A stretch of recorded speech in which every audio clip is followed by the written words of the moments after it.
in IT. He's an IT professional, and he has been practicing and teaching Krishna consciousness for over 29 years now, and even more. Uh, he took to the practice of Krishna consciousness when he was studying during his BE days, when he was doing his BE from computer science, BE in computer science from Gindi University, from Anna University, Gindi College. And right from his childhood, actually, he was very much trained in a very sattvic way of life. He used to regularly attend shloka recitation classes, visiting temples, performing puja. So, a very dharmic background Proji had, but he had some philosophical doubts. Which made him very much inquisitive. And when he came in touch with Iskcon devotees in Chennai, uh, so it helped him a lot during his final year of his college. He got in touch with devotees, and so it's a very big introduction. But coming to the main point, that he first met his Guru Maharaj, Srila Mahavishnu Goswami Maharaj, in the year 1999, when Maharaj visited Minneapolis. So Proji spent quality 10 days with him, learning and studying scriptures and understanding the science of bhakti. And inspired by Maharaj's taste for Srimad Bhagavatam, he started studying it deeply and sequentially from September 2000. And in June 2001, Maharaj initiated him as his disciple in the US. By Maharaj's guidance and encouragement, he completed studying the entire Bhagavatam in 14 months. Maharaj personally trained him in the scrutinizing study of Srila Prabhupada book, especially Srimad Bhagavad Gita and Srimad Bhagavatam. Maharaj is well known in ISKCON as famous preacher of Srimad Bhagavatam, especially in extracting practical instructions from Srila Prabhupada books and applying them in our daily lives. So Maharaj personally trained and instructed Prabhuji to take Srimad Bhagavatam and propagate the same to the public at large. So Proji has been doing this since last 28 years or so, and we are very fortunate to have Proji as a associate. There's lot more to say, but as it is said, the best introduction of the speaker is when he speaks. So we'll allow Proji to please help us, with a very wonderful topic. The best suited topic is like how to importance of Bhagavatam, especially devotees who are in Grihastha ashram. Thank you very much, Proji, again for joining. Looking forward to hear from you. Thank you very much, Prabhu. Prabhu. Hare Krishna. Yeah, so it's 12, almost close to 12:10 now. Till what time are we expected to carry on? Suji, we can, we can go on for an hour or so, and then we can have questions also. Post that. Okay, Should be fine. so yeah, I can keep it open for questions anytime, since it's an online thing. Anytime devotees would like to ask questions, they can raise their hand, ask the question. I'm perfectly fine with it. Um, we are going to cover the generic thing about how to appreciate Srimad Bhagavatam and practice it in our Grihastha life.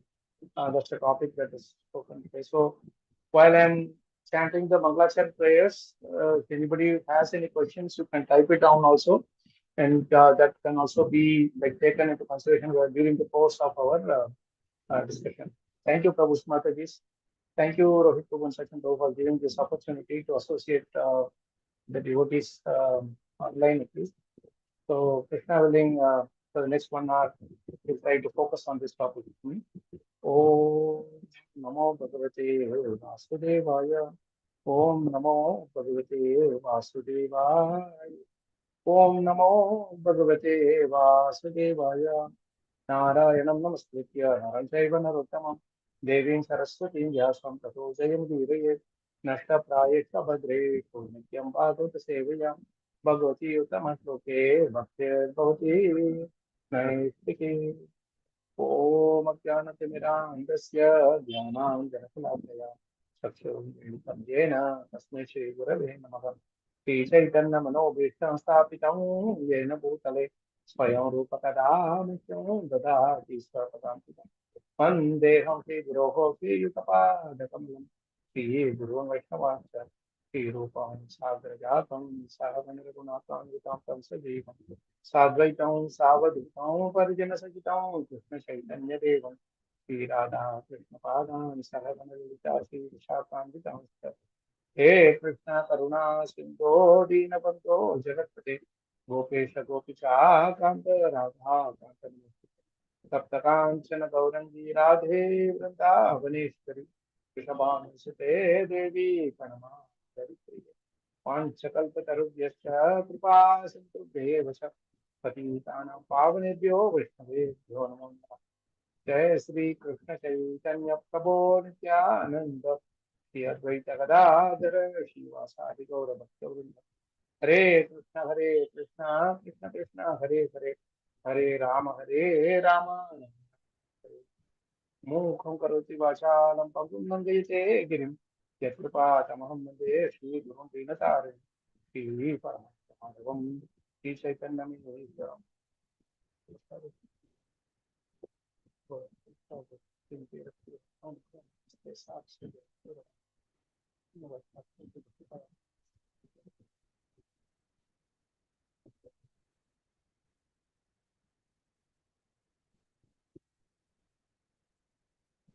So, Prabhu's Mataji's, yeah, it will be good to see everybody on video as much as possible. You are not in a position to switch on the video, understand, but those who are having a dedicated space and are noise, where there is no noise, please you can switch on. So this topic is one of the best topics, and I'm really thanking devotees for coming up with this uh, with this idea that we should know how to understand Srimad Bhagavatam, importance of Srimad Bhagavatam in our Grihastha life. I understand most of you are from Nityanand Sabha, am I right? Is that true, Prabhu? Yes, Prabhu. Or maybe some devotees from the little older or alumni of Nityanand Sabha also. Some might have joined, but prominently are some might have joined. Some married devotees might have joined, but prominently are those who are aspiring to get married. Is it like aspiring to get married? I mean to say about aspiring for getting into Grihastha life? Yes, aspiring, and some might be like just few years or so.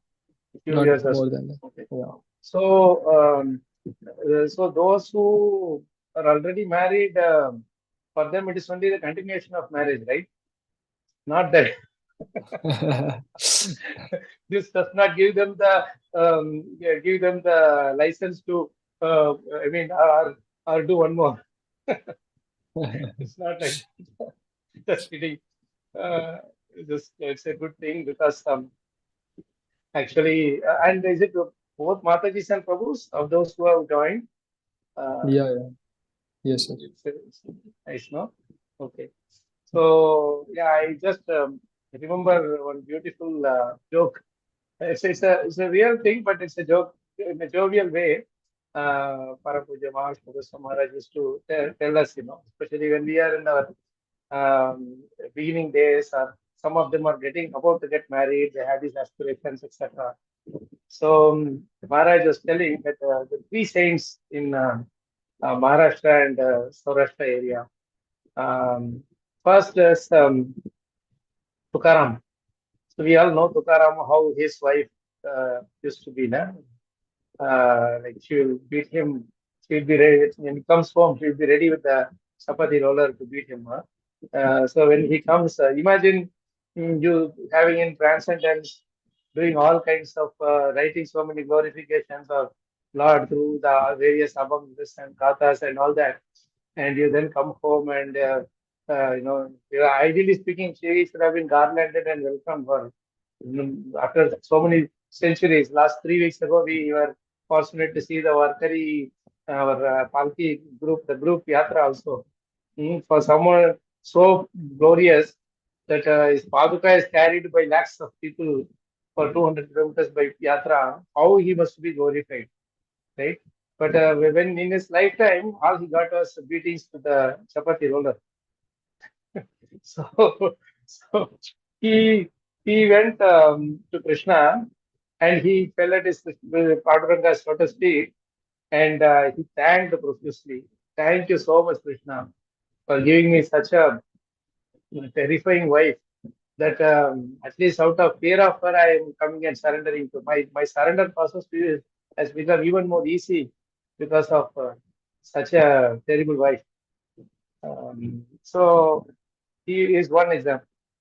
And the second example was Eknath. Another saint, Eknath, you must know. His wife was very, very good, very, very favorable. And he was so favorable, always supporting the husband of Pati. He's a Prachipati Vrata, and he was always supporting him in all the devotional activities. So he also went to Krishna and thanked Krishna, saying, "Thank you so much, Krishna, for giving me such a obedient and a very helpful wife. That because of her, I am able to do my services so easily. Uh, Favorable services. It's very favorable for me to do. It's easy for me to do my service." The third saint is from Saurashtra. His wife died in a very young age. And they were very short. Sometime only they lived together and then passed away. So he also went to Krishna and thanked Krishna, saying, "Thank you so much, Krishna. You took the last attachment away from my life. Now I can surrender to you completely." So Maharaj gave this example and he said, "See, whether it is good wife or bad wife or dead wife, at the end of the day, you all have to surrender to Krishna. So, irrespective of whatever it applies to spouse also. I mean, the husband also, Mataji is saying. But what he meant to say is that even though whatever the condition of the wives may be, they didn't go looking for another person so easily. So they just like that. They were, the wife also, Tukaram's wife also, even though she was beating, she never looked for another husband because Tukaram is, not up to her expectations, right? So this is something which Mara said, and then one other important statement he would always repeat for Chanakya's Niti Shastra, no? The three things we should always be satisfied with. Santosha Trishu Kartavyaha, Swadhare, Bhojane, Dhane. Three things we should never be satisfied with. There is Swadhyay, Japa, and Dhanaya. So this is a beautiful shloka it is. Out of the three things which you should always be satisfied with, Swadhare means one's own spouse, children, immediate family, all put together family. So Swadhare, for husband it is a wife, and for wife it is a husband. So as long as you're married to somebody, whether they are ugly, bad, good, whatever it may be, or they are intelligent, foolish, or whatever it may be, or they are wealthy, poor, or whatever it may be, anything that you may be, but once you get them, you just be satisfied. So this is a very important practical instruction, which is like you just be satisfied that Krishna has given this. Maharaj told me when I was getting married, before my marriage, so Maharaj gave me uh, this one statement. He said that you put this statement in bold letters in wherever it's a very prominent place in your house, and that should be your thing. That is what you should accept yourself for the rest of your life. He said, um, "What you get is what you deserve." He said, "You just put this down in bold letters and put it there so that you don't be dissatisfied with whatever is there in your life." While it is easy said, there are many times, there is always some challenges that will come between the husband and wife, especially because for the first 20 odd years, 25 odd years, both, unless and until, of course, it may be a agreed marriage. If it is arranged marriage, then it's like we may not know each other for the beginning days of our lives. It's just coming together. If it is like something like a love marriage or whatever, then maybe for some more years they might be knowing. It's not that right from the first year of their first year, it's like 2 years old, 3 years old, and all, they don't loving each other, right? Only when they come into the like one, they start having that feeling and all that. So then the brought up is different. So there is always going to be some challenges out there. So we should be satisfied with that thing that Krishna has arranged this. So I should be satisfied. I should be content with what we have, what I've got, and make the best use of it. Because at the end of the day, we are not going over to live our whole life together. The time is going to be very little. So we can make the best use of our available time together and help each other. That is something which is very important. And too much expectation that, oh, I want like this kind of a devotee, that kind of a person, this kind of a thing, and everything, it may not be available, it may not be possible. So try certain ways and whatever it is, and then you will get there. So Bhagavatam really helps us in this regard. Swadhare Bhojane Dane means be happy, satisfied with your spouse, children, whatever, the immediate family. Bhojan, whatever prasadam you get for that day, and dhan, whatever wealth that you get as part of your destiny. These three things you should be satisfied with. And three things you should never be satisfied with, that is swadhyay, that is amount of self-study you do, chapa, amount of chanting you do, and the dhana. Dhana means charity, amount of charity you do. You should never be satisfied with the amount of charity you do. You should always feel that, oh, I should have done something more. Like His Grace Radheshyam Prabhu used to say that when you are giving some Lakshmi, give and give that amount which will pinch you. Till the point it pinches you, oh my God, what will I do with this if I give everything? Till that point, at least you should do. If I have, say, suppose 10 lakh rupees and I give 10 rupees as dakshina, that may not be a big thing. You should have some pinching thing that you have some amount, certain sufficient amount to give so that it will feel something similar. That is something which is very practical, which I saw. So this is something where satisfaction is a primary criteria. We may not be able to get 100% satisfaction, may not be possible in our life, right? But that is where Bhagavatam comes into a big, as a big rescue, it's a big source of support. Because Bhagavatam, to go to Bhagavatam, you need some certain satisfaction. Little satisfaction. It's not completely satisfaction, some little satisfaction in life should be there. If you are completely dissatisfied with everything in life, then you may come to Bhagavatam, but you will go back again. Initially, it may not be because as Bhagavatam, it is said very nicely that initially the sugar candy tastes like a bitter thing for the person who is jaundice, right? So little, but you need to have that initial thing with you, so that the touch with you, the sparsha of Bhagavatam will be there. So that slowly we will get there into receiving the full satisfaction from Bhagavatam, and then you will really taste the sweetness of the sugar candy, the complete sweetness of the sugar candy. In letter of instruction, there is a beautiful sloka. Syat Krishna Nama Charita Di Sitapi Avidya. This particular verse is actually the glorification of Bhagavatam and holy names. Because it tells the glories of the Bhagavatam and holy names, and also how to approach it. And when you approach it nicely, what is the effect of that process? All three are covered. Syat Krishna Nama Charita Di Sitapi Avidya. Krishna Nama Charita. Nama is holy name. Charita is Bhagavatam. Krishna Nama Charita Di Sitapi. Sitapi means it's, even though it is really very sweet, but there is a disease called avidya in us, ignorance, right? Pitta upatapta. That avidya is compared to the jaundice. What is that jaundice? That is a pitta. In our body, there is a pitta, no? That pitta is yellow in color, and it upatapta. When it becomes too much, then that's when the jaundice, everything becomes yellowish. Our eyes becomes yellowish, and we see everything as yellow, like that happens. No? Pitta upatapta rachanasya na rochikano. Rachanasya na rochikano means the Rachanasya na Rochikana means the genuine, the true taste of the Ruchi, the true taste of Bhagavatam, you will not be able to taste with this disease. But then there is a upay, the solution that is given beautifully. Kintu, but Adarat.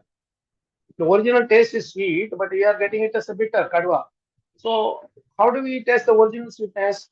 Kintu, but Adarat, with respect, Anudinam, every day, Kalu Saiva Justa. Please taste this, take this medicine. This medicine, it is a sweet medicine, but because we are jaundiced, we are not appreciating its value. Yeah, we are seeing that is a Bhagavatam is just somebody has written some imaginary stories. That is not very. It's actually it's for meant for our good well-being, right? Kintu Agara Anudinam every day. That is why Nityam Bhagavata Seva is very important.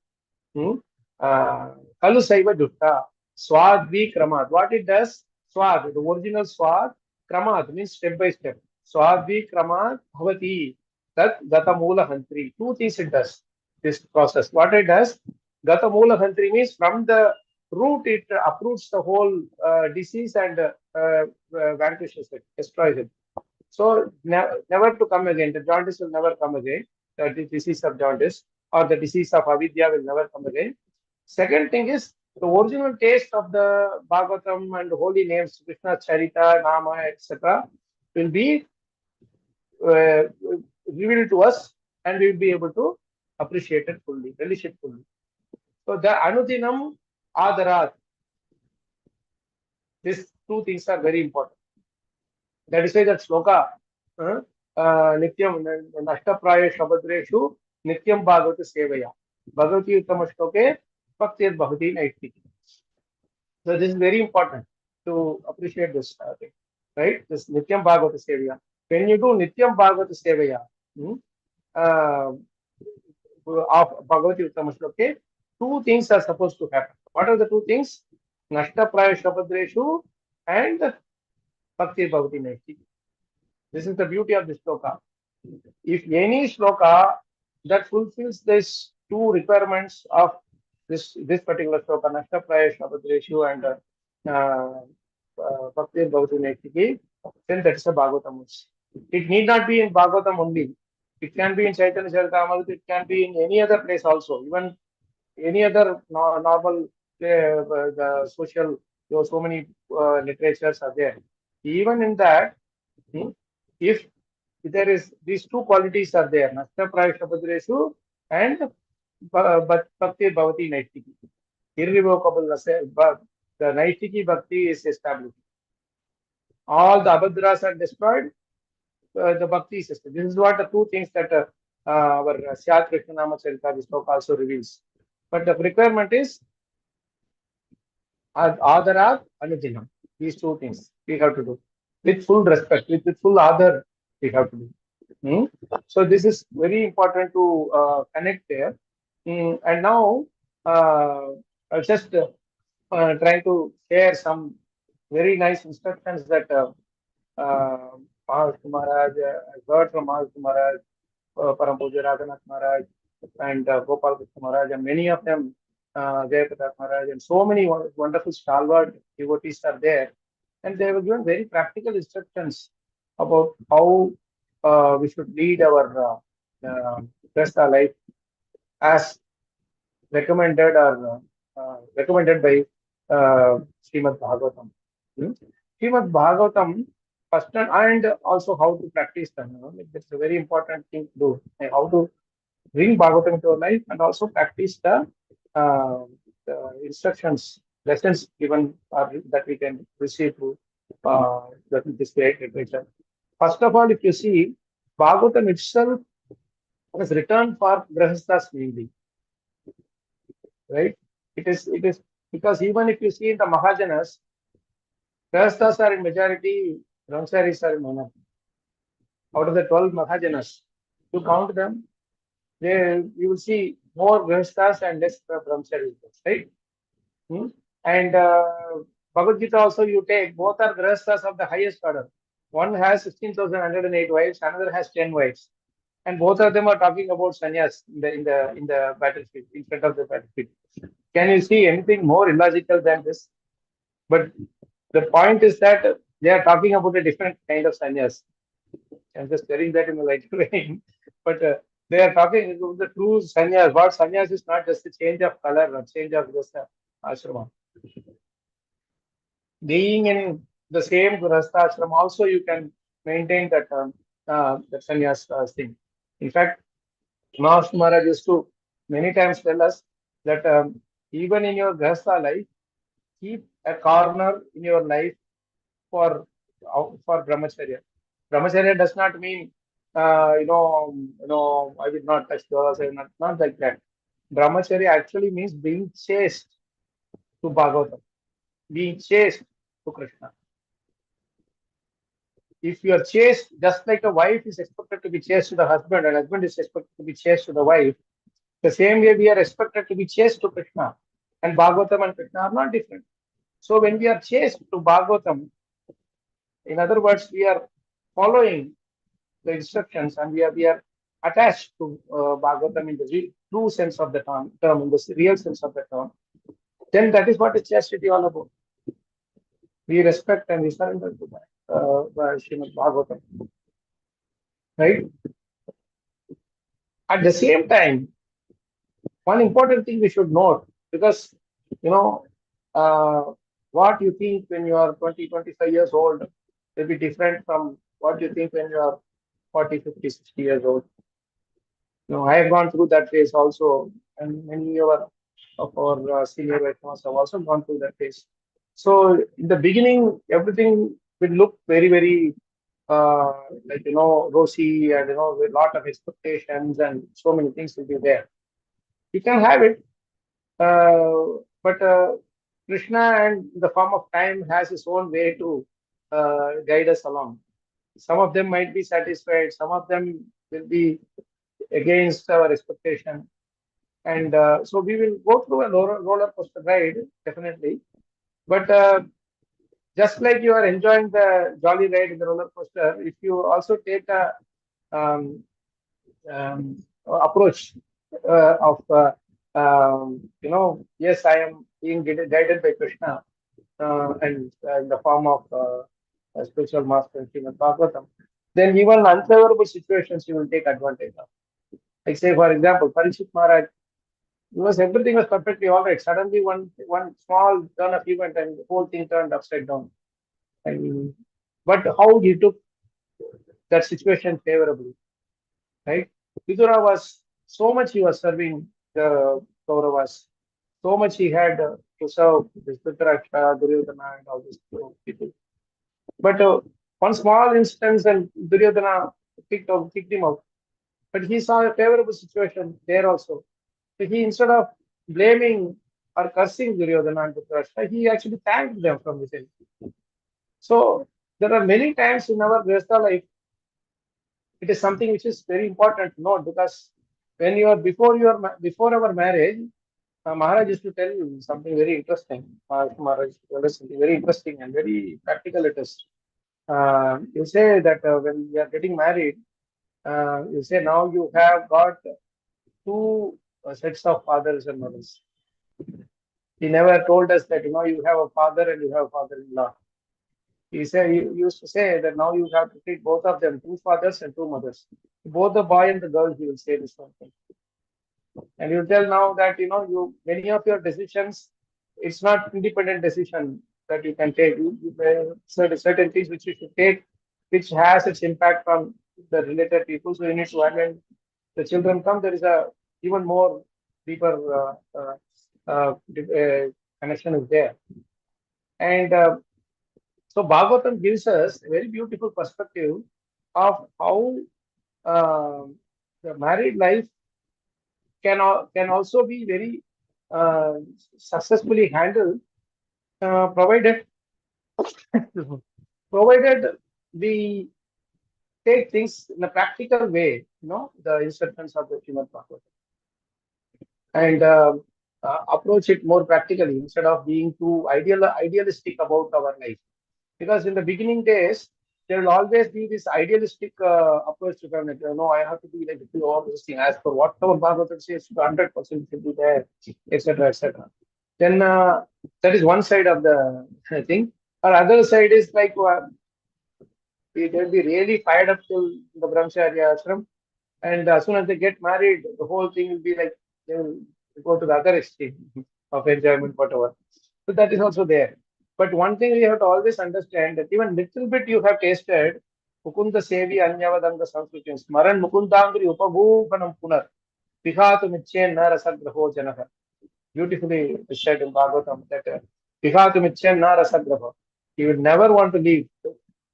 Once you taste, after that you may be going here and there, but that taste will always remain the bottom of your heart.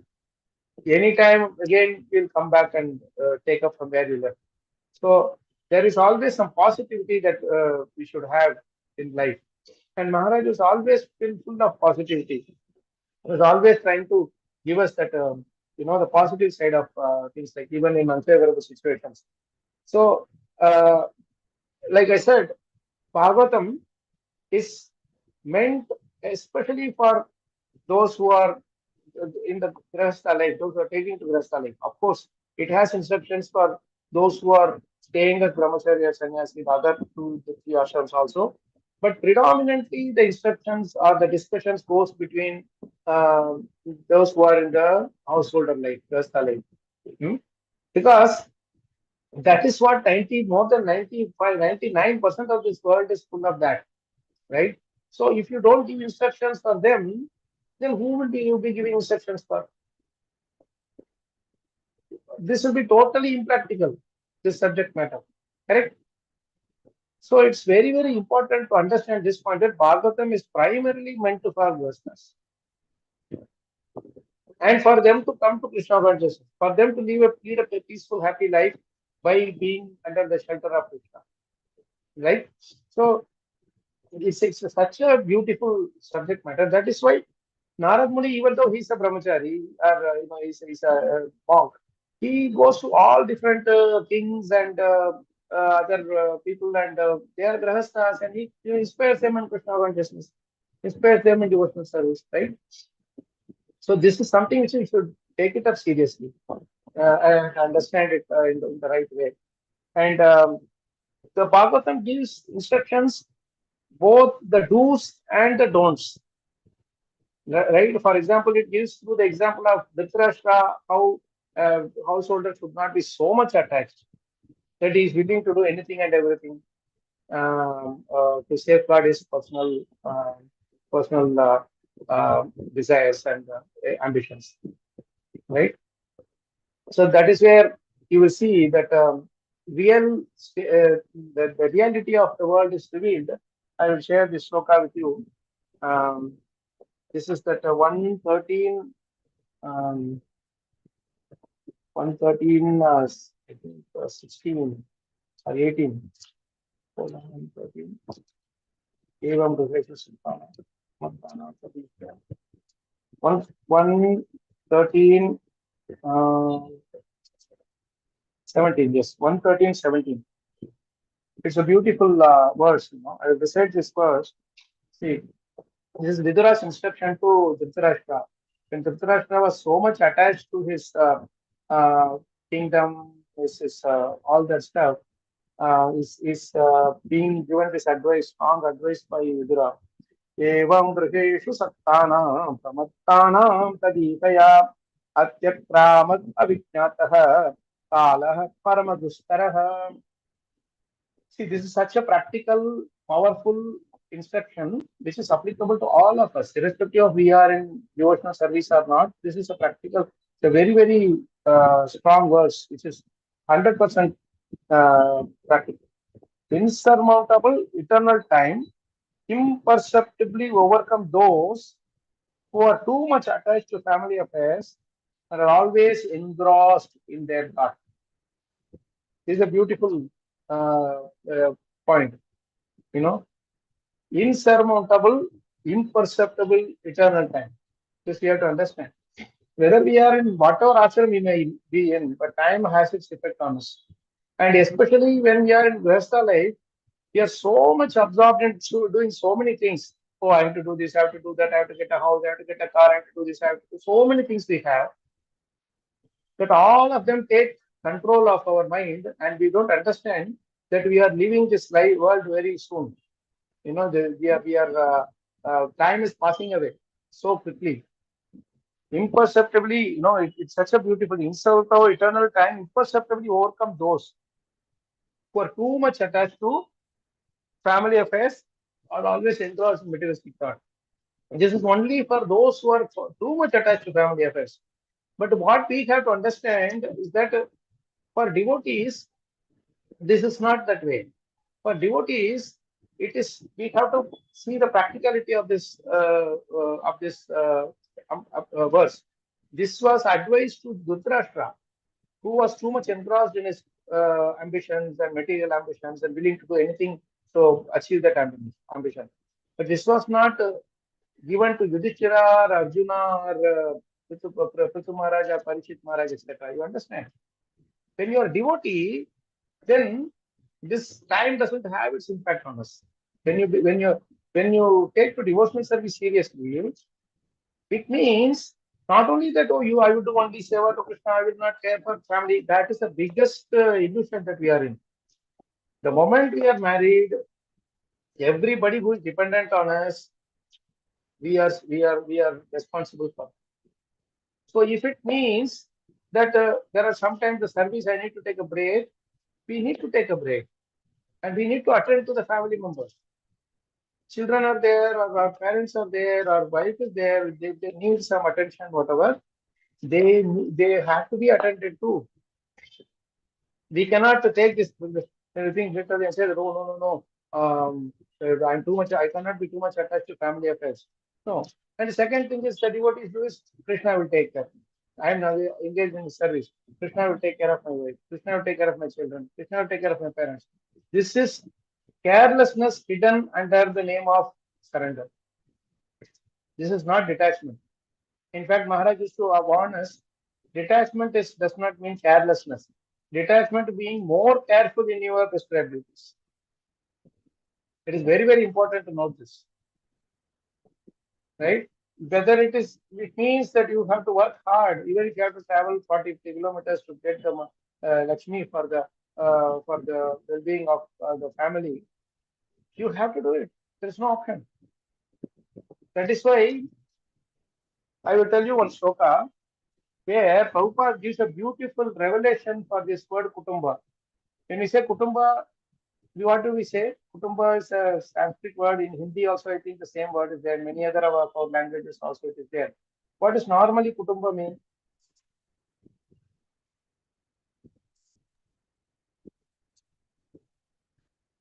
Anybody can unmute and speak.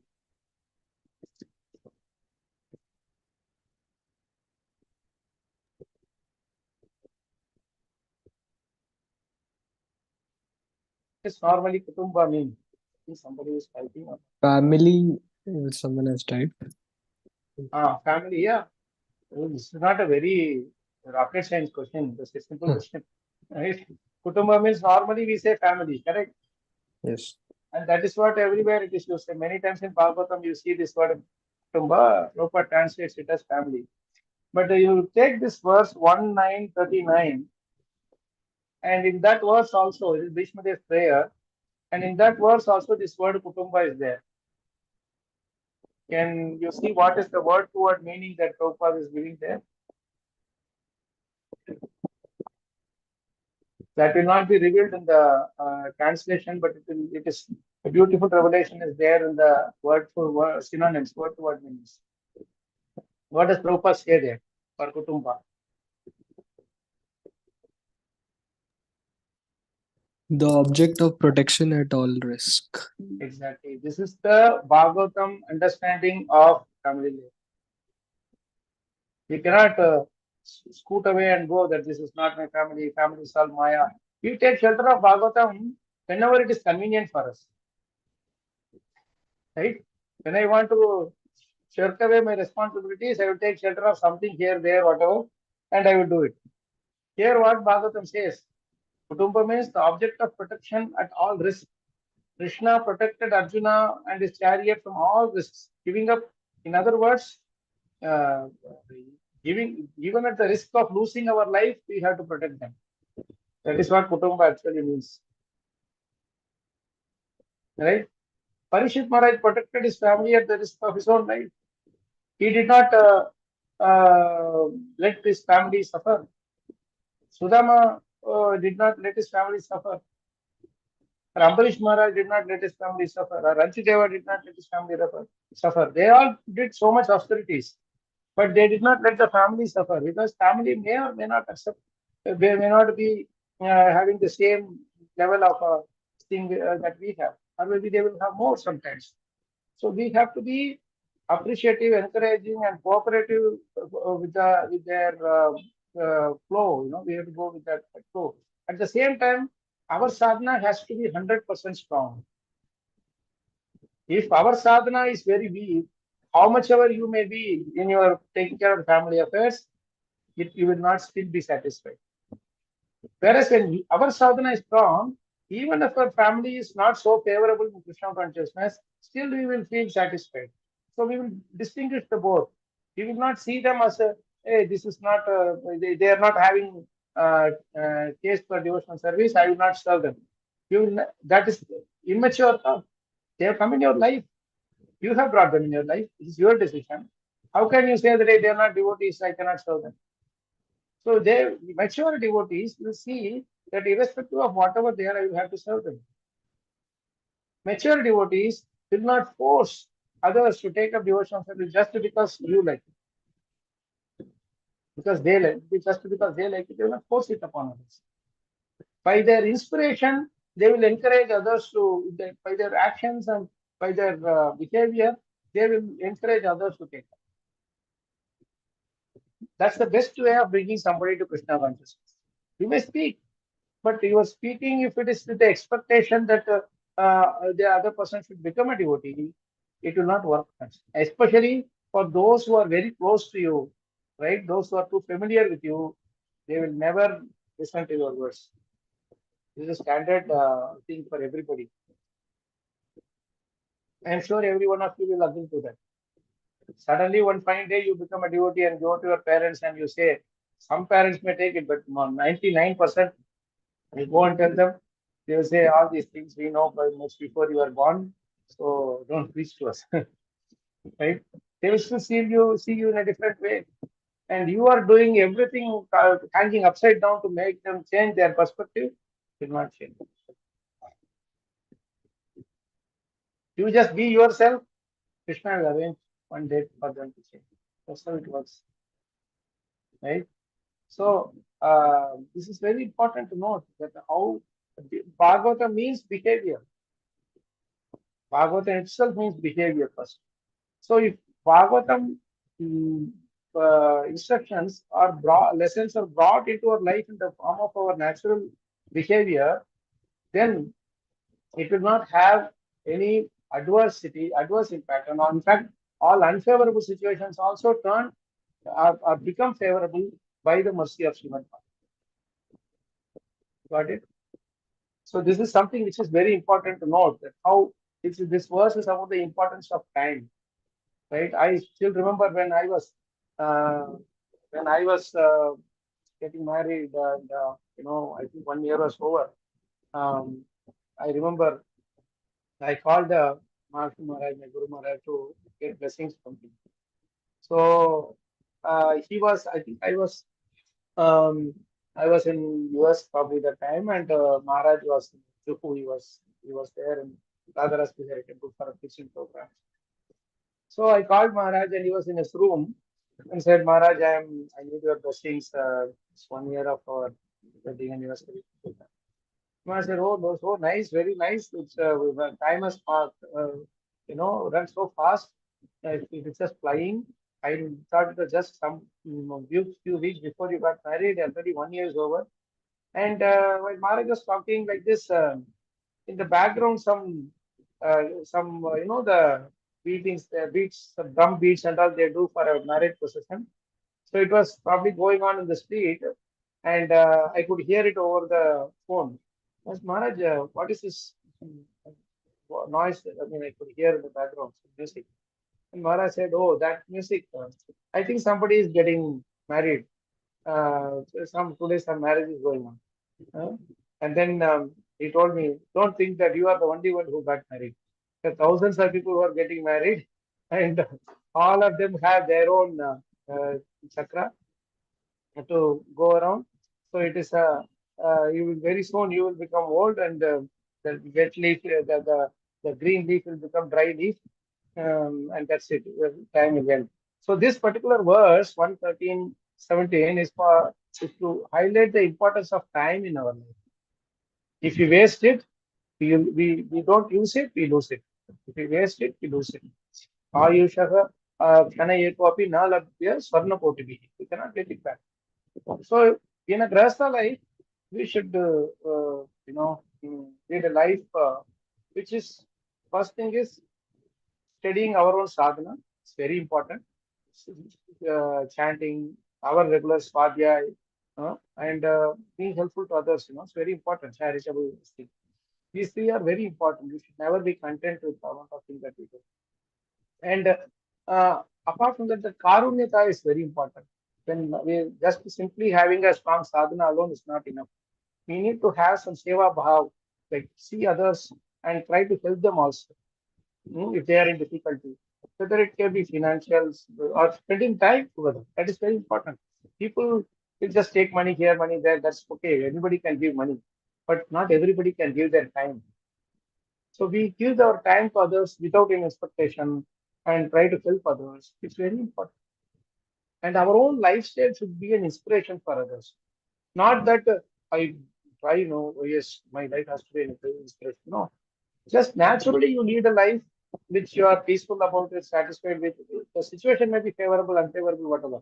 But you be steady. Once when I was in a difficulty, um, uh, I called Maharaj and I said, Maharaj, I think I should change my profession. I'm just wondering if I should continue. Situation is not favorable and all that. And Maharaj said something very interesting. He said, see, uh, let the situation be whatever it is, but you stay strong. Soon the situation will go away, or it will get resolved, or it will just go away. Sitoshna Sukha Dukkha Agama Apayino Anityas. But if you get depressed, then two problems to solve. One is the actual situation has to be solved. Two is you have to be propped up. So Maharaj said, if you stand strong, then only the situation has to be solved, and even if you don't solve it, eventually it will go away in a few course of time. So that is where he quoted this beautiful sloka from, I think it is 10:25, 10.20.5 or 15, 10:20:15. Girayo Varsha Dharabir. It's a very, very practical instruction, not only for Grihasthas or everybody can take encouragement from this course. Girayo Varsha Dharabir. Hanyamana na vivyatuhu. Abhibhuyamana vyasanai yatha adokshaja chetasaha. Beautiful verse. Girayo Varsha Dharabir means the mountain is there where the rain is pounding. Thunderstorm is pounding like anything. Normally, if it pounds on us, we get shaken. But the mountain doesn't shake at all, even an inch. It just stays strong, right? After some time, what happens? The rain goes away, the cloud goes away, and the rain stops. But in the process of staying strong, what happens to the mountain? All the dirt and everything, it is all washed away by the rain. And it appears even more brighter and shining, isn't it? But doesn't move an inch. Like this, so many situations will come in our life also as a Grihastha life. Even if you are all right, wife will be sick, or children will have some problem. So all these will keep coming to trouble us. But we have to stay strong like the Giri, like the mountain that is facing the thunderbolts. Then what happens? All the vyasana in our life also, all the miseries, anarthas, everything will get washed away by the force of the condition. Repeated striking.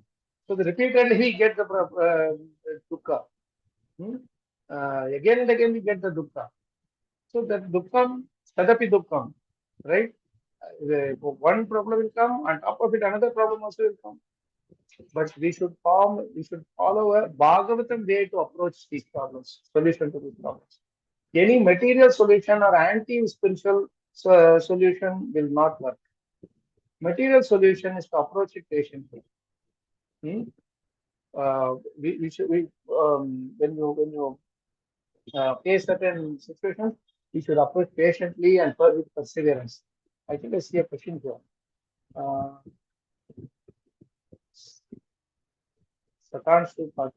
What do we mean by staying strong? Not becoming depressed by the situation. If anytime you have certain expectations and the situation is not favorable in that way, normally what we do, we become depressed, we become sad. We have a very stressed situation there, right? Stressful situation. We strike the stress upon ourselves because we want that situation to be to our liking, but it may not be that way. So how do you deal with that situation? You see Krishna's hand in it. You see that not everything is under my control. Anything that is in my control, I can control. That which is not under my control, how can I control? So we approach these situations in a practical way. That see, suppose somebody is not listening to you, but you want them to listen to you. At home, many times it will happen, right? How will you make them listen to you? By speaking more and more, it will only agitate them more. Correct? Then the situation between two parties are in a very fictitious, thing. There's a lot of friction there. The more you speak, the more you will agitate them even more, isn't it? Especially many marital relationship gets affected because of talking more. Too much talking. You did this, you did that, I did this, I did that. All these memories, storage in the background, in the read-only memory, it is all stored. They just come out and then all those tutu meme things what happens and it's quite whole relationship destroys. So staying strong does not mean I'm like physically too strong and all that. That is not staying strong. Actually means when the situation comes, hold on to your wings. Like don't leave it. Don't. In other words, be more faithful to Krishna. Exhibit your faith even more strongly towards Krishna. Catch hold of Krishna's lotus feet more tightly. For example, see, suppose you are walking in a street and suddenly a huge thunderstorm comes and heavy wind is coming. What will you do? Will you just leave and just fly away along with the wind, along with the thunderstorm? You will hold on to some support very strongly, na? Some post or some rock or something you will hold on to very strongly. And after some time, the breeze will cool down or the rain will cool down, and then you can easily move on your own, isn't it? So that is what it means by staying strong. So I hope Satashi Prabhu got it. We take shelter of Bhagavatam even more strongly. Take shelter of the holy names even more strongly. And then the situation will ease out in due course of time. In fact, it will ease out in such a way that it will become even more favorable. In relationships, especially, without you creating anything, suddenly the problems will come. Right? You will not do anything. But suddenly somebody will come and tell you are this, you are that, you did this, you did that, and all that. And you would not even thought like that in the wildest of these. Isn't it? Then you say, what did I do that suddenly this person who was a friend with me suddenly has turned the opposite? All these are Krishna handling. So this is something which is not under our control, which means Krishna is doing this for a certain purpose. So we should always see every situation as okay, this is something meant um, for my purification. So let me get purified, and never blame anything upon others. Don't blame others at all. If at all there is something there, it might be because of so many Maya karma. Maybe it is my destiny that I got. So be at ease, and those who are mature, they will be liked by people. Situations may be this way, that way. But if you, like that sloka I quoted, if you stay strong, many people will appreciate your situation. They will take lessons from us. And don't compare with anyone else. That's the most important thing Maharaj said. In Bhagavatam, it is complete anti-Bhagavatam. If you start comparing, the next step is competition. Both will be leading us to destruction. Your service attitude will be gone as soon as you start comparing. As long as you are within yourself, just do your service without looking here and there, what this person does, what that person does, what this person said, what this person did. You are happy. The moment you start looking around and comparing with others, it's destroyed. You will not enjoy the taste of your own success also in devotional service. So some people, some family, maybe the husband and wife are favorable. Some family, they are both are favorable, but in-laws are not favorable. In some, the parents and in-laws will be favorable, the children are not favorable. Everywhere there is problem. And by comparing yourself against another person, hey, my child is studying well, that child is not studying well. My wife is doing nice devotional service, they is not doing. All these are useless comparisons. Just focus on your life. You see, you have got one family in this life. If you don't enjoy that family, that parents, whatever, then you will live a most dissatisfied life. Dissatisfied life during whatever time period you are living. And Krishna and Prabhupada has given us the most happiest process and society to live in, isn't it? It has been given in a platter by the hard work and austerities of our Sadhgoswamis, our Acharyas, our Prabhupada, and all of them. All we have to do is just take that process and continue with it. Correct? So it is very important to know this. I just wanted to share one particular slide where Maharaj has given us the instructions. Maharaj has given us the instructions of how to bring the instructions of Bhagavatam into practical lifestyle. Basically, how to lead a Bhagavatam lifestyle, how to bring that into practice in our day-to-day life. Simple instructions. These will be very helpful, especially for Grihasthas, and can be applied to others also. So let me, if you can give me a share option, I think I have the share option. Yes, you should be having. Okay, let me share this. And then we can quickly I will share this and then we can move on to where is that in the process. You are able to see my screen? It's loading. Yes, really. Yeah. Pointers.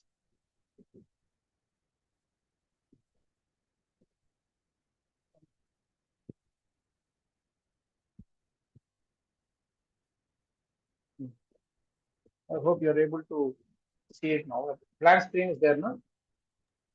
Yes, Will.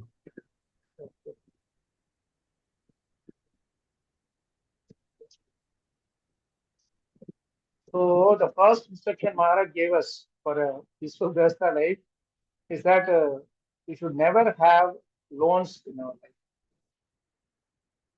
We should never ever have loans in our life. This is something which is totally against what most of us do, isn't it?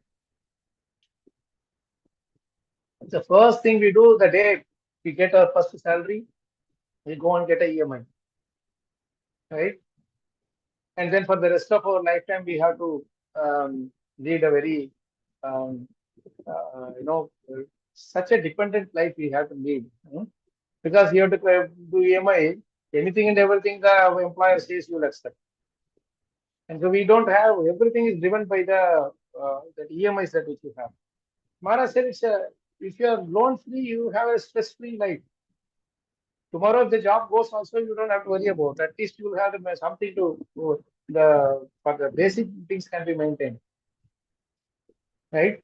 And second thing is loans actually break the relationships. If you get some thing between people, also if there is something being shared, then faithlessness will be there. The fear will be there. This person may not give. What will happen, etc., etc. Whatever that he may promise, But until the moment he gives your money back, you will not have a very favorable relationship with that so-and-so person, right? And another thing about the loans is that we are hankering something beyond our capacity. Don't bite off more than what you can chew. If you don't have the money to buy a house, don't buy it in EMI. Live in a rental house. What's the problem? If you don't need a car, why do you want to live a luxurious life when you don't have the money? You don't need a very posh and luxurious car bought on loan. What are you going to tell? Actually, Maharaj told something very interesting that, see, earlier in those days, people used to carry the begging bowl. The beggars used to carry the begging bowl. Okay. And that was considered to be a very abominable life, carrying a begging bowl and asking something from others. But now that same thing is converted, that bowl has taken a different shape, and that is called the credit card. So anybody who carries that credit card and say that, I want this now, 2 months later I will beg, it's actually begging only. He said, you think, hey, I'm so proud that I have so many credit cards, I swipe here, I swipe there.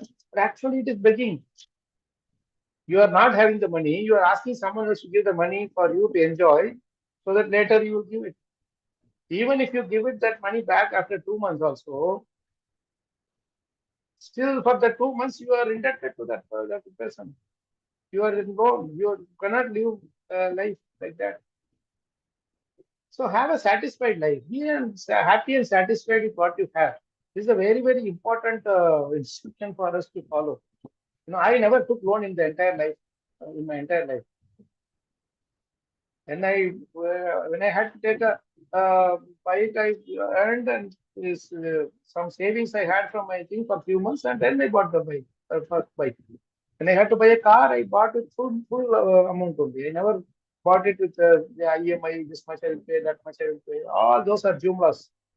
We don't really want those post-dated checks and all that, So that don't really disturb your mind, and with that you cannot come to Bhagavatam.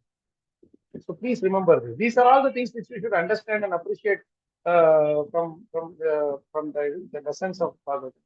The next is very important. Be simple and straightforward in your dealings with all the living entities. Be simple and straightforward. Don't have a crooked, duplicitous way, this way. Act like how Bali Maharaj did with Vaman Dev. How Bali Maharaj did with Sukracharya and all his dependents there. Even though the other person may be whatever duplicitous or whatever, he didn't. He was completely honest. Bhagavatam is appreciated by those who are thoroughly honest. If you really want to relish Bhagavatam, you have to be thoroughly honest. That's very important. And be genuinely loving and towards everyone. Don't do that. This person did this to me, I will love them. This person did not do this to me, I will not love them. No, don't have all those discriminations. And Maharaj used to say, don't have corners in your hearts. You have different corners. No? This person is bad, this person is good, he did this, she did this, etc., etc. And all the dirt in the house accumulates only in the corner, isn't it? And it's very difficult to remove it. You can remove the dirt at the center of the house and that, but not what is there in the corner is very difficult to remove. Why? Because you cannot see them.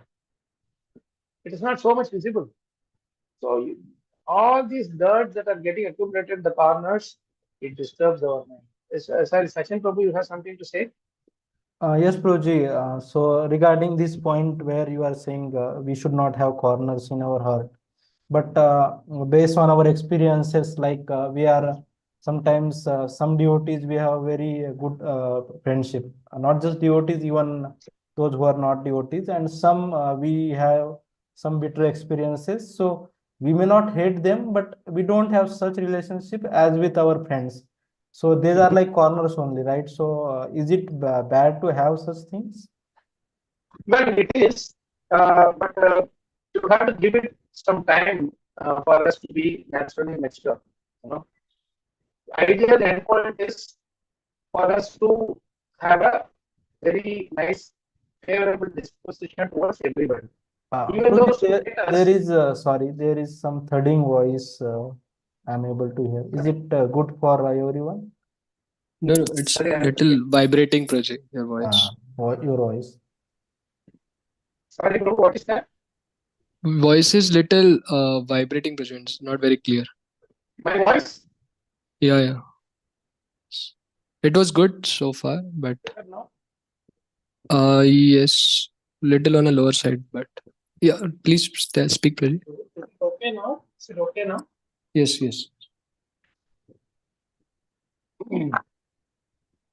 So ideal situation, am I okay now? Audible now? Yes, Yes, Prabhuji. yes, Is it okay? Prajwin. You are able to hear me? Yeah. Okay. So ideal situation is, Prabhu, to have a loving and favorable disposition towards everybody. But that will not come overnight. We have to learn to see Krishna in everybody's heart. We learn to see, that is where Bhagavatam helps us. Prahlad was able to see even in Hiranyakashipu's heart. Our, uh, uh, uh, sorry, Prahlad was able to see, and then Dhruva Maharaj was able to see Krishna in Surichi's heart also. Right? So initially he did not have it, but then later by the association of Sunuti, Narad Muni, and sages, etc., he was able to get that correct. So it is a gradual process where you will go from like the discrimination mode to end point is like you accept everybody, and you will reach there eventually. But the process, it can't be like I will just sit and sleep and then overnight I will suddenly become like that. It will not happen. It's a process where you gain more and more and more faith in Krishna, learn to see Krishna everywhere and everything. In both favorable and unfavorable situations, we should see Krishna. In both favorable and unfavorable personalities, we should see Krishna. It will, by the experiences that we have in this world, slowly we will be like how the gold when it is put in the fire, slowly it gets off its anarthas, no, like that. But that we should allow ourselves to be uh, burnt in that flame like that. Right? We may fail sometimes, and then we'll have to try again. It will all come up. See, Bhagavatam says one who discriminates between friend, one is friend, another enemy, etc., etc. For him, Krishna says, I stand in front of them as the personified death, as the fear of personified death. He gives us that fear. He says that in the third canto, Atmanah Atmanascha Parasyapi Yah Karoti Antara Udaram Tasya Bhinna Drisho Mrityur Vidade Bhayamulpanam. It gives that fear constantly, that fear is. So initially it may be there, but then you realize what makes you like somebody. You introspect. What makes you hate somebody? That is something which we should introspect, right? At the end of the day, hating and liking is our feeling. So that feeling, I have the responsibility of fixing that feeling. I cannot tell someone else that, hey, I am hating you because you are doing these things. You stop doing this. Then he will say, I am like this only. If you want to hate, you hate. If you want to love, you love. I don't care. And that you will hate even more. That person is not listening to me. You see? So Yes, this is Prabhuji. something which is very important to note. If there is, I have a feeling in my mind, then I have the responsibility to fix it. Right? So when I see that somebody I am hating, you will always see that that person's, whatever he is doing certain things, that is actually my own quality. That the quality is in me. That is the reason I am hating him. I am not able to fix the quality in me, right? But I am seeing that if someone else is there, that has to be fixed. Eventually, it is an inability to control or solve the problem in me that is making me hate the other person. If I see someone as proud and I hate it, it's because I am proud. That is why I am seeing that pride in that person. Right? So we have to be very clear about this concept. And Bhagavatam deals with all these things very nicely. All these things, as you go along, you will be given the lessons very nicely. The two things are a beautiful thing about Bhagavatam. One is it gives us the lesson for us to get corrected. And the second thing is it itself has the purifying potency that just by reading or being in association with Bhagavatam, automatically the power to clear those anarthas is bestowed upon us. No process in this whole world has both of these things in the same place.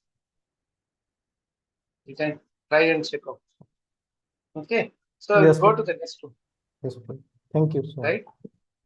So go to the next one. See, this is the most important thing. Do your prescribed duties immaculately and the best of your ability. When you do that and leave the rest to Krishna, then Krishna will be very pleased without looking at the results. We have to do that without looking at the results. And Maharaj used to always tell the very interesting thing that if you are given 50 rupees as a salary, you should work for 100 rupees. Normally, what we do, if you are given 100 rupees, we are only working 50 rupees. And say he's giving only 100 rupees, you should have given 200 rupees. That is our problem. Right? Ideally, we don't understand that it's actually the money that we are getting is not keeping us happy. The lack of the endeavor that we are putting in for that particular job, lack of responsibility that we have, that is what is keeping us unhappy. When you really love that job, love that work, what you are doing, you will not even care how much they are giving. You will not even care whether they give this post or that post or all that. So Bhagavatam way is to love your work like how you love Krishna. Maharaj used to say that you see Krishna in your work, then you will love the work that you do. Doesn't matter whether you are cleaning the floor or cleaning the toilets or you are giving a bhashan in a college, whatever. It doesn't matter. For you, it doesn't like say that's a more prestigious service. This is a more menial service. There's no such thing. Remember, Chaitanya Mahaprabhu got attracted to Prataparudra when he started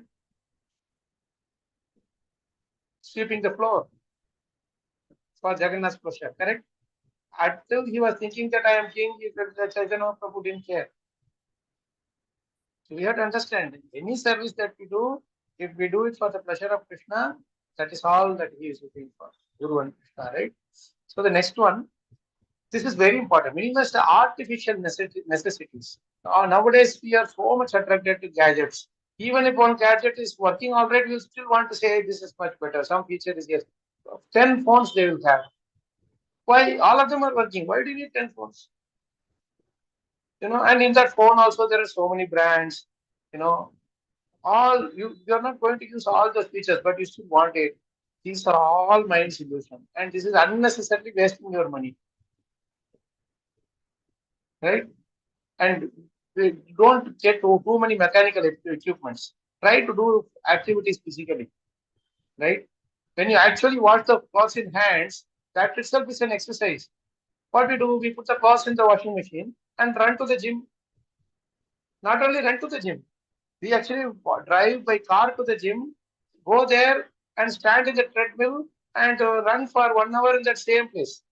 After 1 hour of running, you should have gone from easily from NVCC to Injavadi, isn't it? You could have saved the petrol and unnecessary money spent in cab and all that. Ideally, that's what should have happened. This is our foolishness. Everything we want automatic machine. Then how will our body have the strength? You imagine our ancestors; they were having a very good body. Our grandmother, Maharaj used to say, if my mother, if the doctor comes to see my mother and my mother gives a hard slap, the doctor will fly 4 miles away. So strong my mother and sisters were. They could walk 4 miles to get one pot of drinking water, and that kept them very strong. And they would bend down, do rangoli, this cleaning, everything, physical activities they would do. For us now, it is all white collar job. You sit and do everything, all the fat is in the tummy, and then you run to the doctor or run in the treadmill. There cannot be a more, ludicrous thing for us to see. Our own self is the most crazy thing that we can think of. So always do productive work. If you walk, don't simply walk. Take a bag, go to the grocery shop, bring the groceries, some productive work is. On the one hand, you have the grocery, on one hand, have the japmala, walk and come back. This all, see, Prabhupada writes beautifully in one place. In 1:10, I think in the purport. overeating, over sense gratification, over dependence on others' mercy, and artificial standard of living sap the very vitality of human beings. Even when you have to read, preferably read from the book. Don't always take your phone and computer, because those readings are not a tangible reading at all. When you have the book, see, I'm in front of you. I need to show the presentation. I'm having the computer or for the Zoom. Otherwise, I keep my book with me. I read the slokas in the book as much as possible. So please do that. That will help us, keep a proper Vedic lifestyle, and body will be healthy. Next, be less dependent on medicines and use it only when it is absolutely necessary.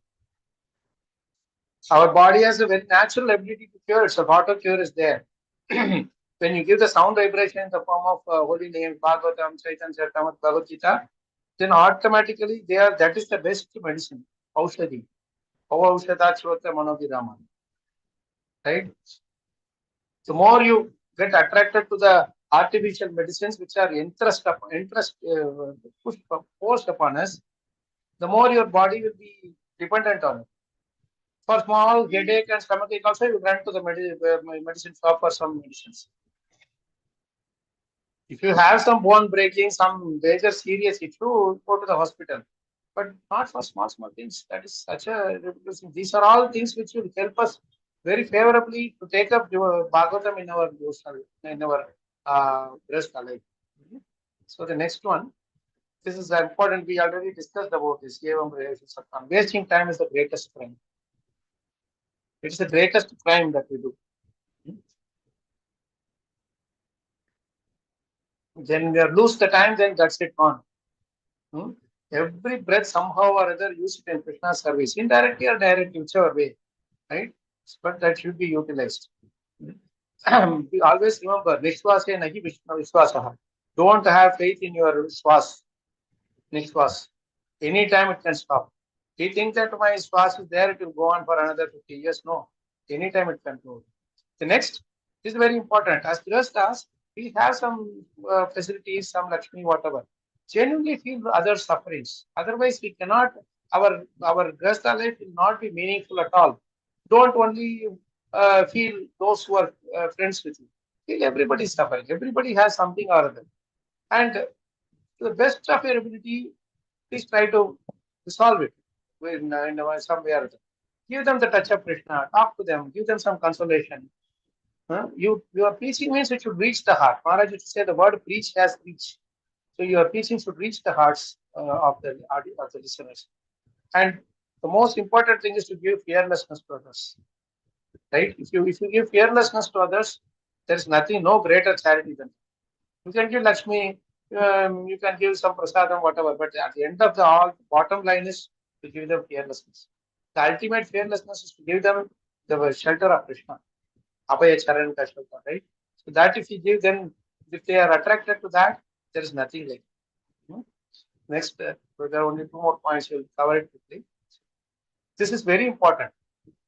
This thing, waiting group consciousness. Maharaj used to say that you suppose you are going from one place to another by a train, and in between you have a stop and you have to get down to change the train. You have a waiting room, and someone else is also coming from some other direction, and they are also in the same waiting room. Now you have another 2 hours to catch before the next train, and another person is having some 3 hours time to catch the next train. So in between you are sleeping and that person is snoring and all that. You will tolerate it. No?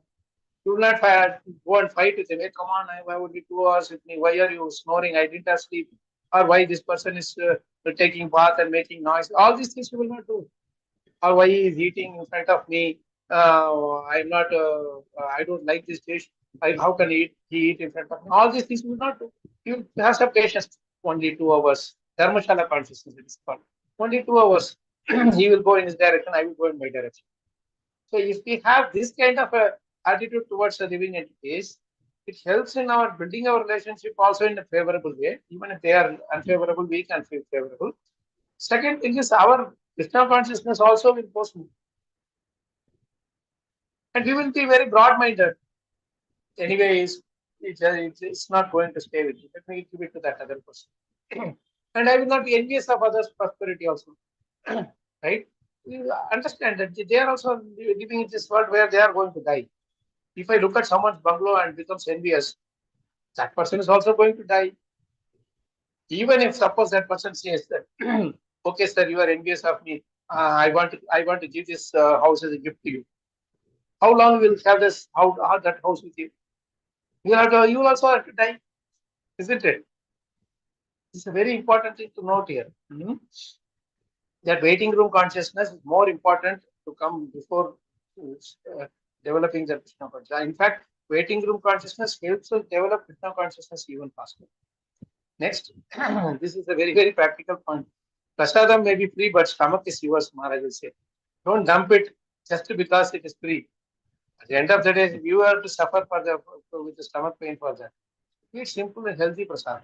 There's no need to, dump too much in our body.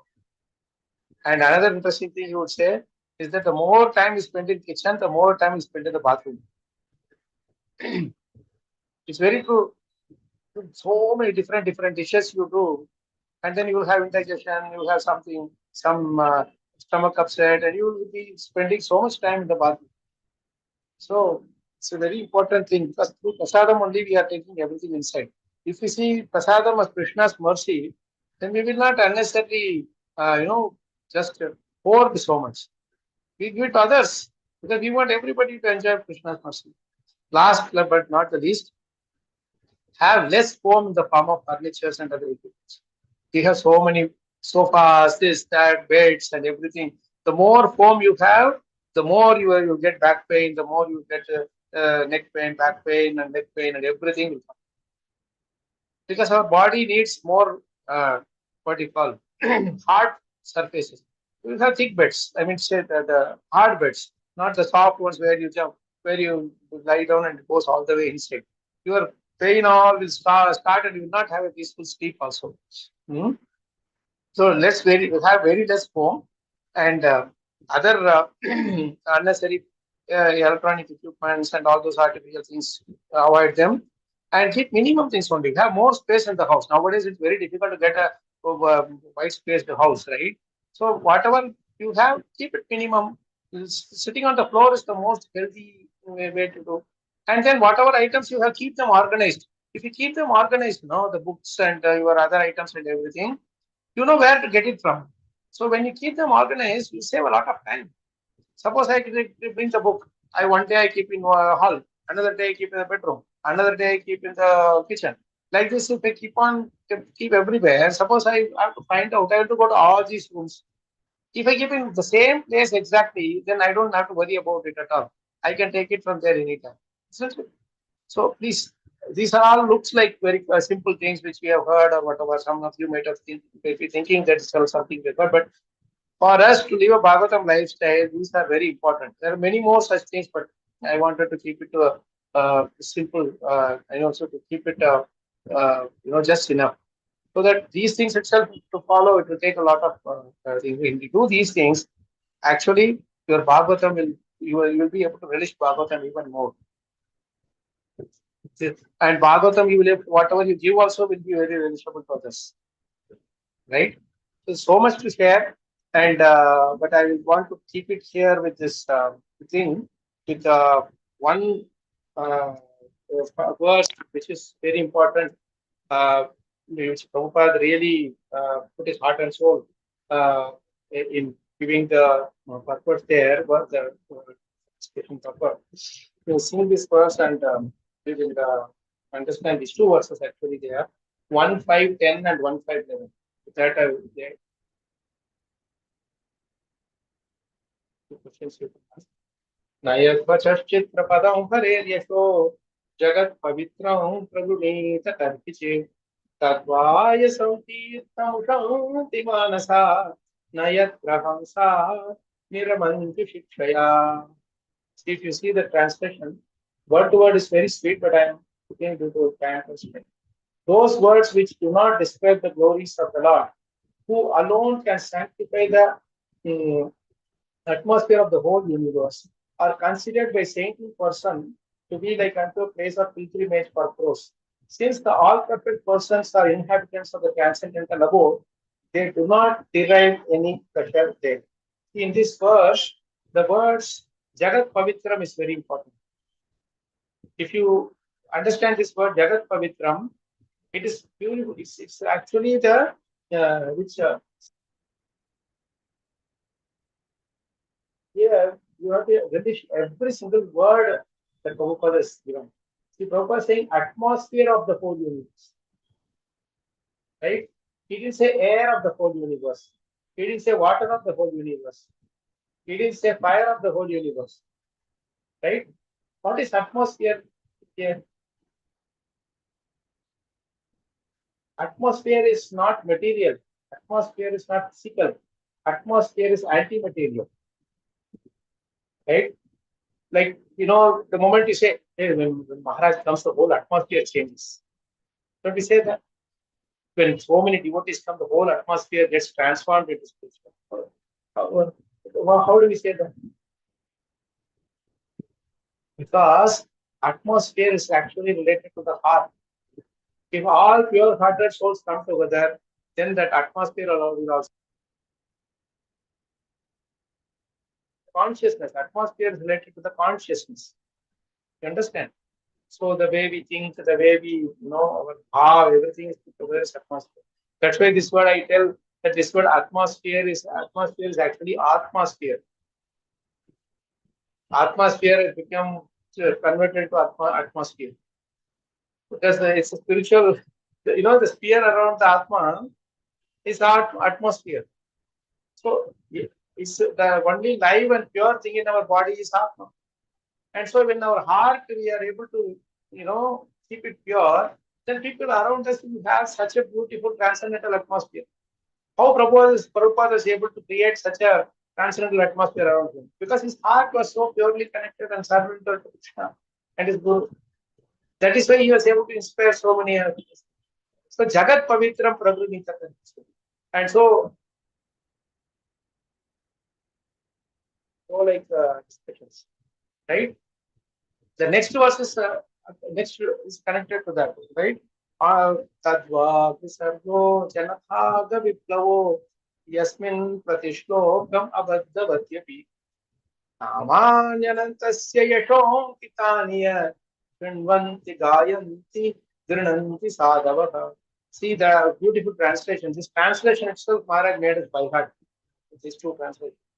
On the other hand, that literature which is full of descriptions of the transcendental glories of the name, fame, form, past tense, etc. of the unlimited Supreme God is a different creation, fully directed towards bringing about a revolution in the impious lives of this world's misdirected civilization. Such transcendental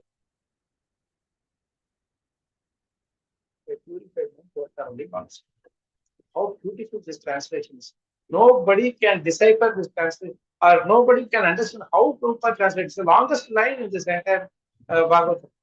Longest statement in the translation. See, up to this point where he's saying such transcendental revelation, until that point, is no full stop. It's a long statement, isn't it? And Prabhupada is buried so much deep pressure inside. So, but the more important thing that we have to understand is thoroughly honest sadhu. Prabhupada translates this word sadhu was thoroughly honest. And the purport he is using that word minimum 3 or 4 times, same words again and again. Thoroughly honest, thoroughly honest. For us to have a successful Grihastha life in a Bhagavatam way, being honest to Guru and Krishna and to all our greater people, anybody in this world is very, very important. That's why I would like to conclude.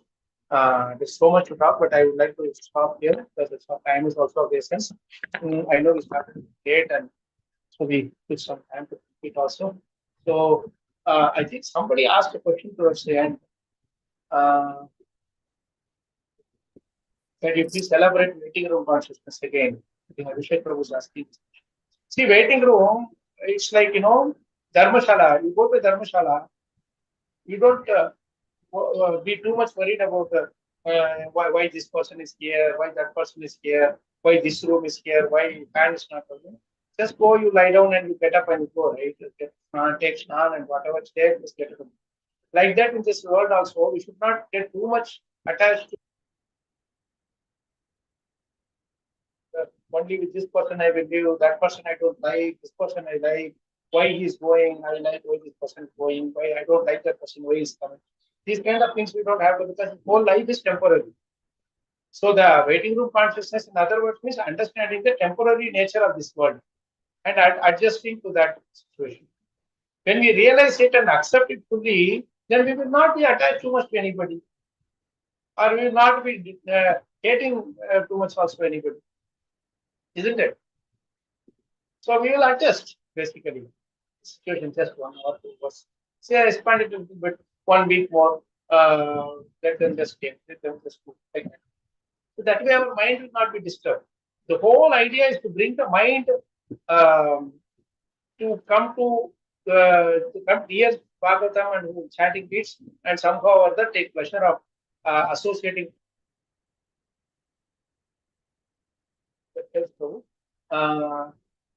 Somebody is saying I have a couple of questions. Come out from also we are there. Yes, Prabhu, I think you should speak up. I think. Yes, Yeah, Pramod Prabhu.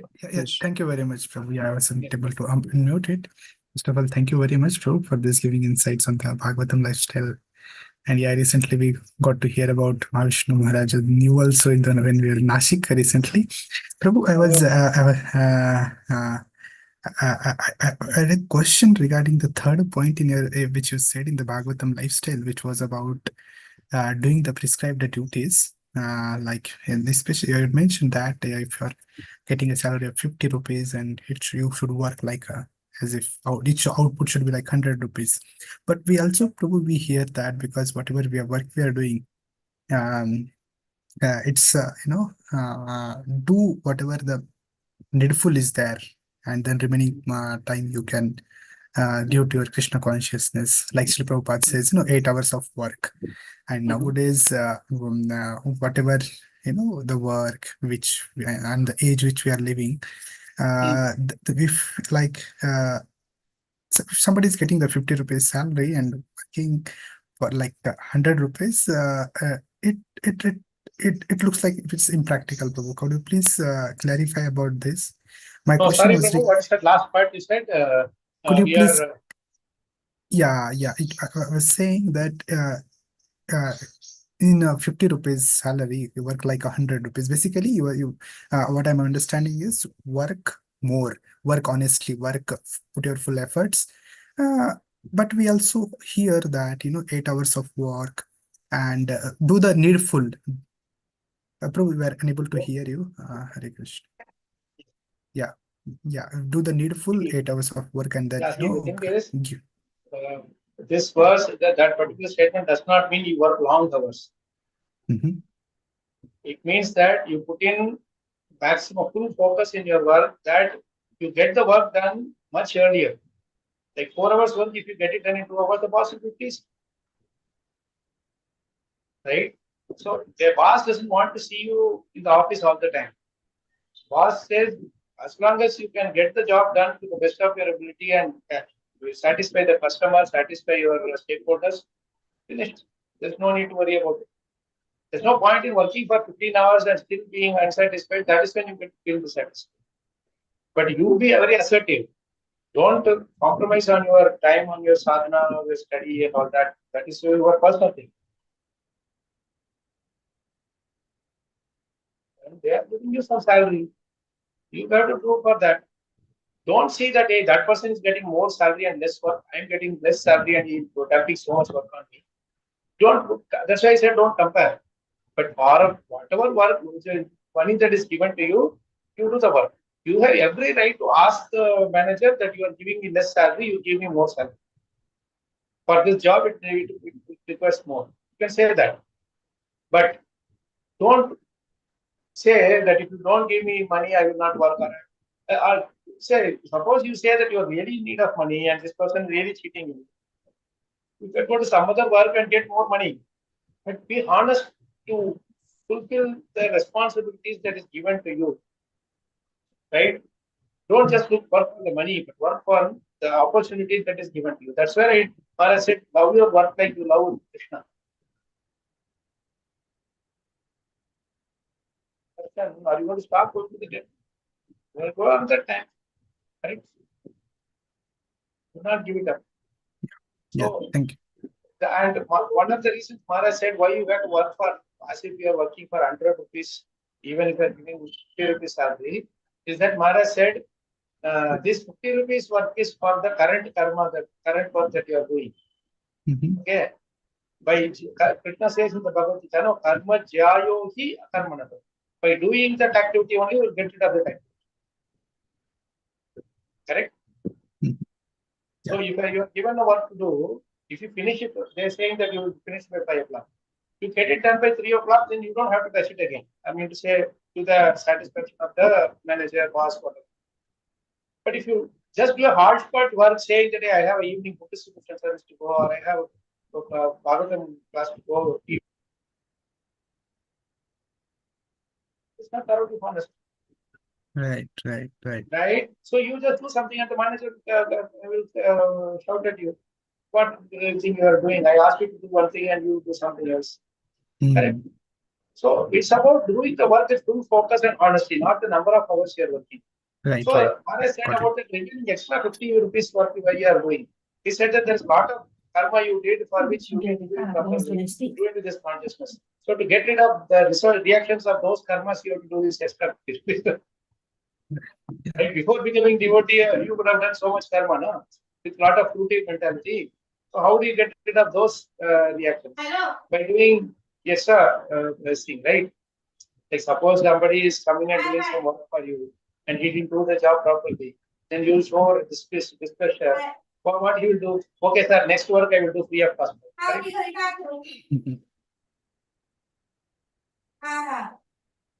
1 month free for you. Right? Like that we are doing. We didn't do the job properly before giving duties. So for those things we have to do free work.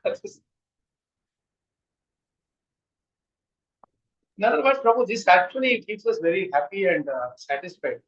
If you keep on thinking that hey, this person is exploiting me, this person is exploiting me, you will never be happy in your life. Your devotional life. And nobody can exploit you until you allow them to exploit. Right? We have to be very clear on that. Good question, Prabhu. So you met Maharaj in Nashik, huh? That's so question to hear. No, well, we actually we were hearing about Maharaj from one of the brahmachari in the temple. We had a recent trip to Where in Nashik. Nashik? Nashik, yeah.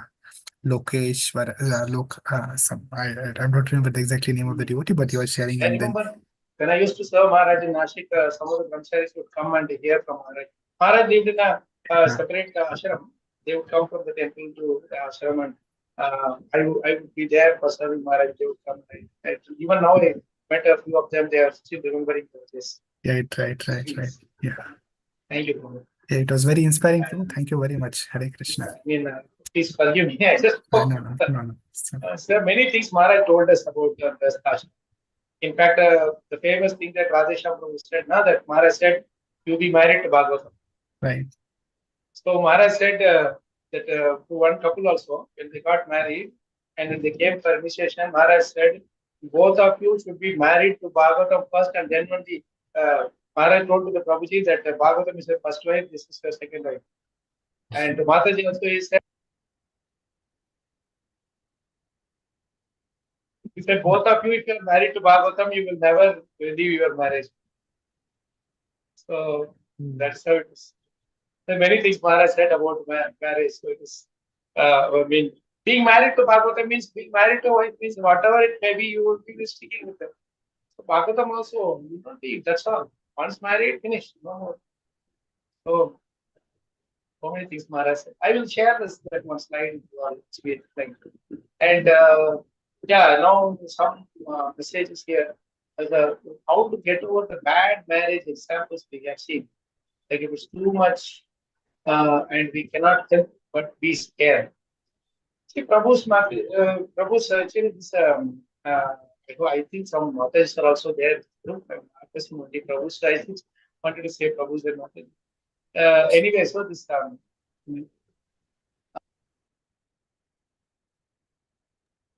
happened.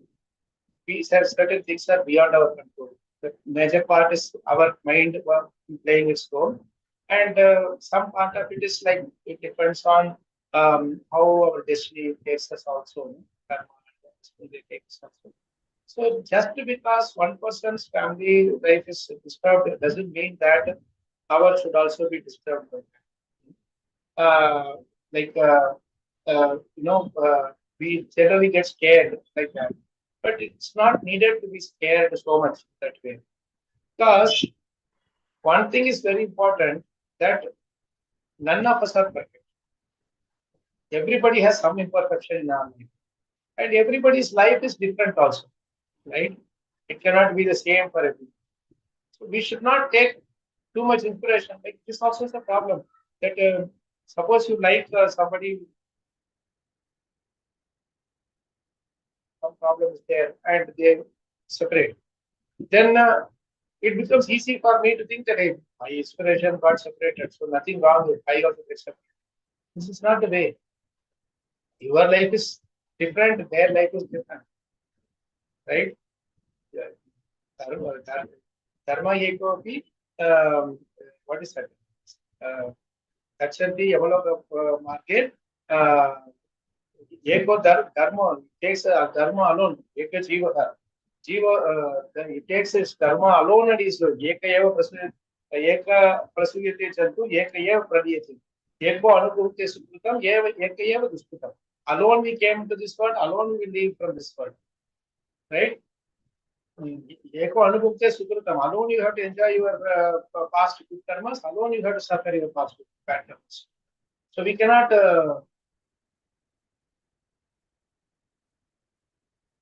not like that.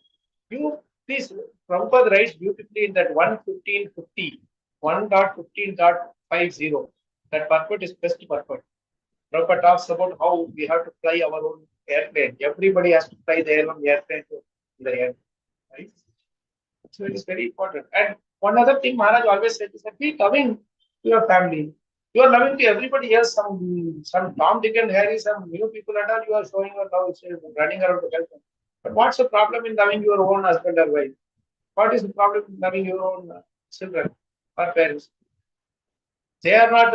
They are also in that some samaj only, na? Why we have to keep them aside? No, they are Maya. Only our parents are Maya. All other parents are okay. Our parents are Maya. This is all immature thing dealings. Should be very clear about all that stuff.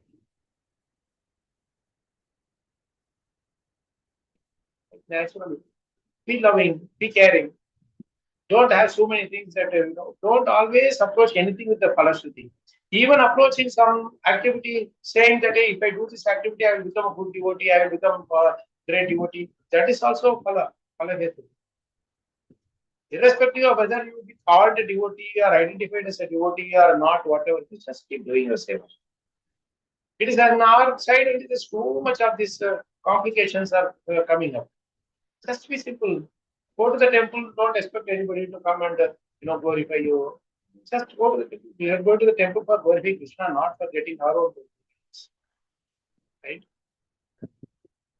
So life is to be when the life is simple, when the life is kept no complication, simple, and see others austerities, others difficulties. We are able to see their suffering. But next to us, there is someone suffering, we are not able to see. In our own family, in our own bonds, suffering exists. Anyway, that is there. This is why Krishna sees every single thing. That's why the thoroughly honest means we should introspect ourselves and see where we are. So don't worry too much about these bad examples. Everybody has their own challenges. Nobody is getting married with the aim of separating. Right? Everybody, when they get married, they want to give throughout their life their family members, right? For whatever reason, there may be some separation. There may be some anarthas who have been both sides or one of the sides, whichever it is. Don't worry about that. Just pray for them. And pray that, somehow or other, people should come to senses. Somehow or other, see that, just to be changed. Tukaram, if he wanted, he could have married someone else. Yes. But he did not leave the wife even though she was in ignorance. So that is very important. And don't expect that, my wife means they have to serve because they are not following Bhagavatam, they are not serving the husband, they are this, they are that. Our world is really changing for this. Our world is really, really changing so fast, and it is so dangerous. It looks very, to say, to me, it is, I'm afraid of what's going to happen in the next 10, 15 years also. Everywhere you see, there is some fight. Who says it? I think Bhagavatam who says this thing, right? Love at first sight, divorce at first sight. Whatever, right? So don't expect too many. There will be some fights. His grandfather and grandmother. His grandfather used to worship so many Laddu Gopals. They are from Ballar Sampradaya, so they have that Laddu Gopal family thing. 17 Laddu Gopals they have. And every day he will keep doing Abhishek and everything until post afternoon they will be doing that. And Maharaj was only like, I'm telling about Maharaj, when Maharaj is, when Maharaj left his body in 2010, he was 91 years. Now his salary would be 105 years old, 106 years. And when he was 5 years old, he was telling the stories. His grandfather was doing all this everything. So his grandmother will come and shout at him. They were also fighting. So Maharaj said, grandmother, see how long you are taking to do your Abhishek and Puja. Children are hungry. How long they will stay hungry? You should finish and quickly do it and then come. Then grandfather will shout at him, grandmother. Who asked you to stay and keep everybody hungry? Our grandmother will again fight that without you eating, how others will eat? You have to eat. So if you have to eat, Gopal should eat first. So you get him some bogus food and then get it done. So Maharaj said they were also fighting, but they were fighting Vedic fight. They were not thinking that I am hungry, you are not feeding me. I'm worried about all others. So this is from there we have come to this point. You are not listening to me. You are not responding to my messages. You are not responding to my calls. You are finding your own thing. Everything is about self-centered. So we have to move from self-centered to Krishna-centered. Then life can be little bit. Adjustment is a very important thing. Maharaj said a very interesting thing. The school, the teacher will teach maths by saying like this: 2 plus 3 equal to 5. What she will do? 2. So children have to find out what is that question mark. So what they will do? From 5 they will subtract 2 and put 3 there. Correct? 2 plus 3 equal to 5. And another time she will say 1 plus what equal to 5. Now the children will say that what is 5 minus 1, 4. So what Maharaj said is that in our married life also, that 5 is constant. How you adjust between you two, whether it's you one, once you 1 and she is 4, or you are 2 once and she is 3, whatever that way, that is between you two. The two of you adjust according to the thing. That 5 being constant, in Maharaj said, it translates to being together in family life is a constant. That is a fixed thing. That cannot change. But in order to be together, what both parties should do to adjust, that is very important. To those who are separated also, if they understand these lessons, eventually they will,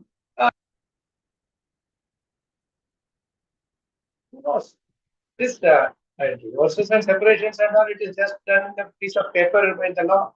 In the heart, they can always come together later. Right? If they are really in Bhagavatam. Otherwise, well, they may have their own things, whatever. And then Maharaj said one other thing, that at least if you are separated, don't try to marry again. Because by changing partners, don't think that your life will be happy.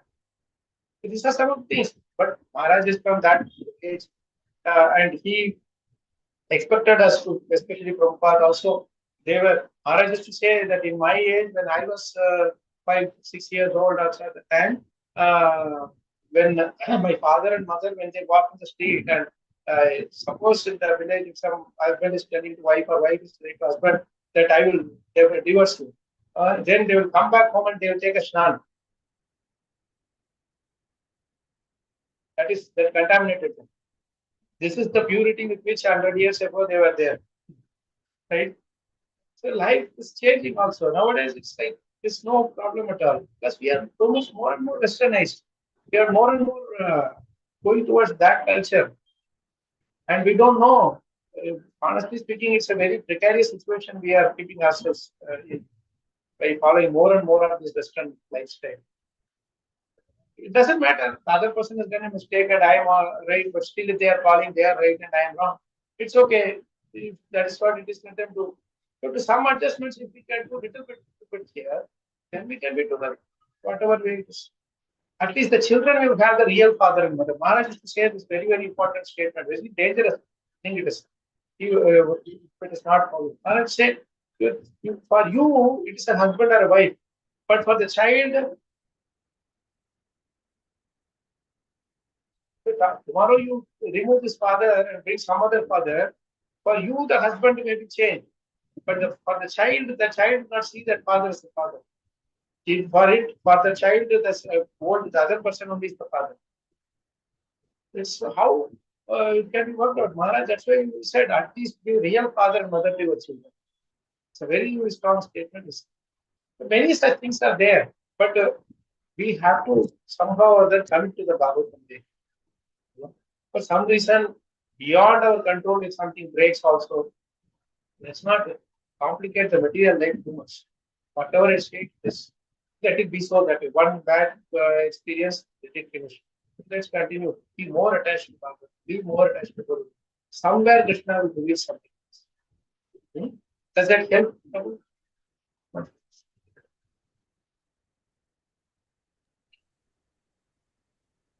Hare Krishna.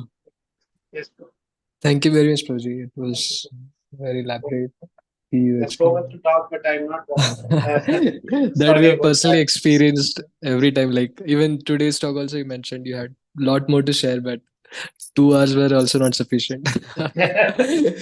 You'll see Krishna will arrange something. And I don't know, there are some Matajis also here. I see some Mataji names. There are. So there will be some questions, I suppose, but it depends on you, Praju. I mean, you have already given us 2 hours, so are you available and okay to take? As I told you, I think I told Sachin Prabhu that Krishna willing next month, that week of 10 to 16, I have to be in Krishna willing NVCC for a Bhakti Vaibhav course. So I don't know if most of them here are from NVCC only or maybe from different places. We can do a hybrid also if required. Yes. We can, if you think there are more questions which we can discuss about, especially for the married people to be together. I can share little experiences that I have, and some more wonderful instructions of Maharaj is there. I will share those things. I'm more than happy to do that because for our society, Prabhu Smartad is, honestly speaking, the whole world is looking up to us for solution to their problems. And if we ourselves are setting examples of problems to them, or even worse problems than theirs, then how will they see what impact Krishna consciousness has had on our life? Right? Yes. So that is a very important thing. Then Maharaj said something. They can tell you whether your cooking is tasty or not. The same way, people may not know about Krishna consciousness, but they will tell you whether your preaching is genuine or not. They can see through, right? Yes.